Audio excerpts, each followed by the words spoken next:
Good afternoon, the Midday News. I am Adekemi Amo. Osun State government has released a white paper on the resolution of the chieftaincy tussles of the souls of Akinrun of Ikinrun, Are of Ire, and Owa of Igbajo. Chairman of the White Paper Committee and Commissioner for Commerce and Industry, Reverend Bumijenyo, made this known during a meeting with kingmakers and other critical stakeholders in the affected communities. OSBC reporter Oluchi Amuda has the details. The much-awaited white paper on the traditional chieftaincy tools of Akinrun of Ikinrun, Owa of Igbajo, and Are of Ire has finally been released.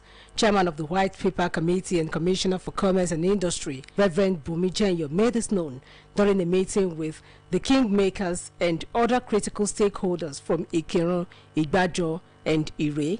He noted that Governor Ademola Adeleke is running a transparent and all-inclusive government, hence the need to firstly intimate those directly concerned with the issues before publicizing it. The governor has promised that he will always run an open government and also to involve all the critical stakeholders in each community before he made a decision. The committee set up by the governor looked into all the areas of concerns and they came up with a report, and the report has been turned to white paper.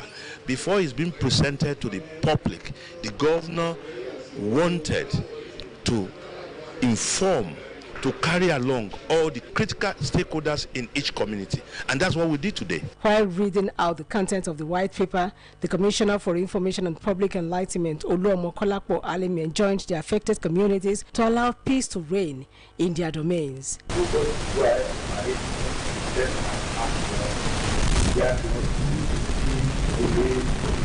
Chieftains to respect of our that the previous selection process, which produced Prince Boyegavamo to stand nullified, an all-inclusive selection process for a new Owa nominee to commence, and that compliance with the requirement of law be strictly observed with respect to the stool.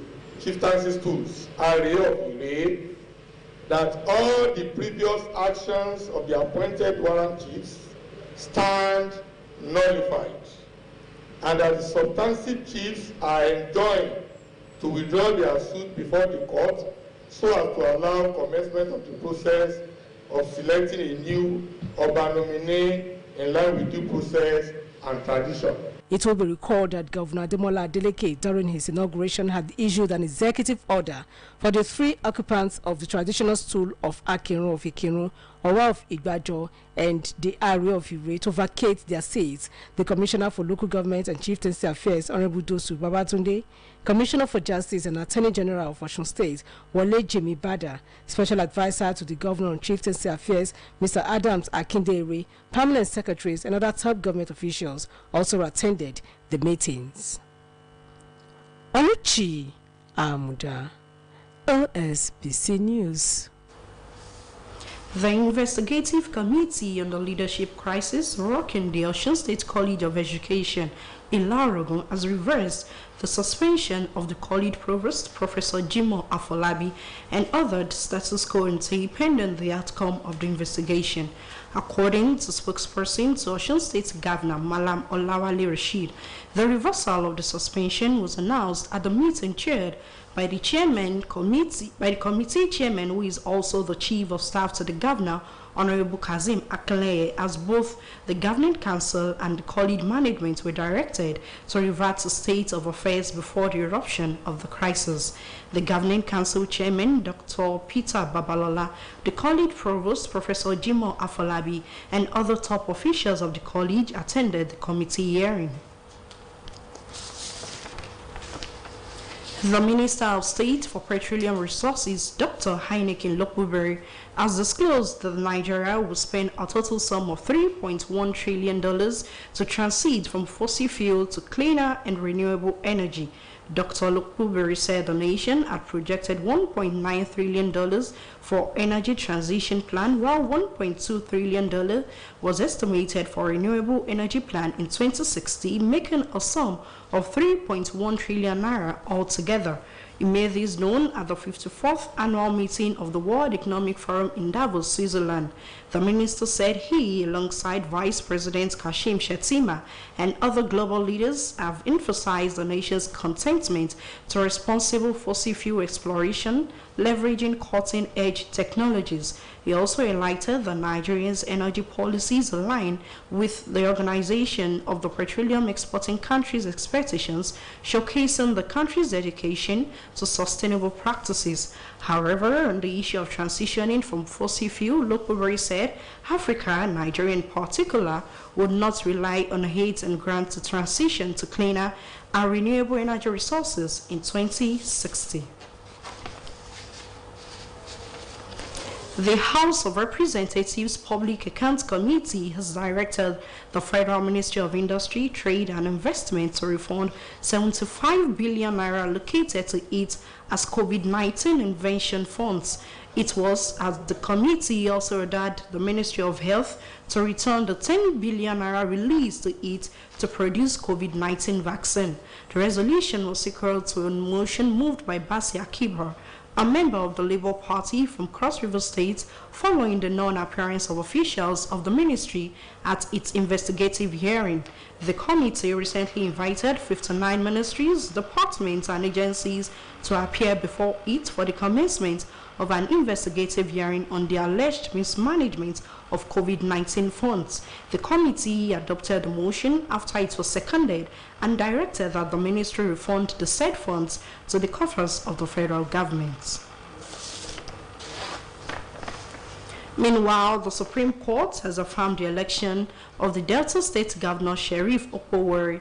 The court dismissed the appeal by the All Progressives Congress and its candidate Ove Omagege and the Labour Party and its candidate Ken Pella against the governor. In the Omagege appeal, the 5-member panel led by Justice Okoro said the appeal lacked merit and the appellant was unable to discharge the burden of proof placed on him.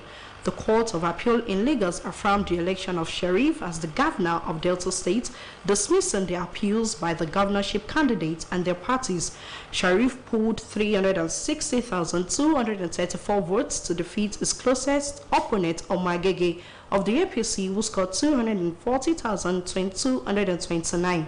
Furthermore, the Supreme Court has affirmed the election of Governor of Ogun State, Dapo Abiodun.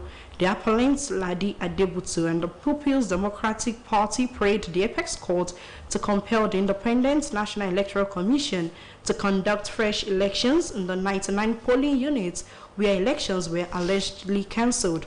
The appeal court, Lagos Division, had in a split decision affirmed Abiodun's re-election. The majority judgment delivered by Justice Joseph Ike dismissed the appeal court by the PDP and its governorship candidates. And on sport, Egypt has come twice from behind to end a 2-2 draw with Ghana at the African Cup of Nations after losing captain Mohamed Salah to injury in the first half. Mohamed Kudus scored both goals for Ghana, drilling in the opener from 20 meters zone after Salah went off in the Group B clash at the Felix Ant Boigini Stadium. Omar Mamouche pounced on an error to equalize for Egypt midway through the second half, but Kudus struck again right away to restore Ghana's lead. The Black Stars were left to rue another mistake as Mustafa Mohamed leveled on 74 minutes, leaving Ghana with just 1 point from 2 matches. Egypt are only 1 point better off after back-to-back draws, but their immediate concern will be the health of Salah, whose stoppage time penalty had snatched a 2-2 draw with Mozambique. Ghana has now won just one of their last 11 African matches. They were stunned 2-1 in their first game by the Cape Verde, the smallest nation in the tournament, who can clinch at least a last 16 place and top spot in the group with victory over Mozambique. And on the foreign scene, Somalia has said there is no room for mediation in a dispute with Ethiopia unless Addis Ababa cancelled a controversial deal with the breakaway region of Somaliland. Tensions in the Horn of Africa have escalated after landlocked Ethiopia reached a memorandum of understanding with Somaliland that gives it access to the sea. The country's foreign ministry said there is no space for mediation unless Ethiopia retracts its legal MOU and reaffirms the sovereignty and territorial integrity of Somalia. The comment comes after the African Union's conflicts resolution body discussed the crisis and called on two countries to exercise restraints, de-escalate, and engage in meaningful dialogue towards finding a peaceful resolution of the matter.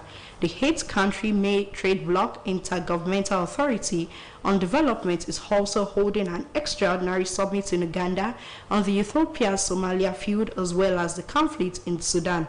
All four countries are part of the bloc along with South Sudan, Djibouti, Kenya, and Eritrea. Somalia says its sovereignty and territorial integrity has been violated by the pact and has appealed for international support. That ends the midday news on OSBC TV. Join us at 3 for the States News. Good afternoon.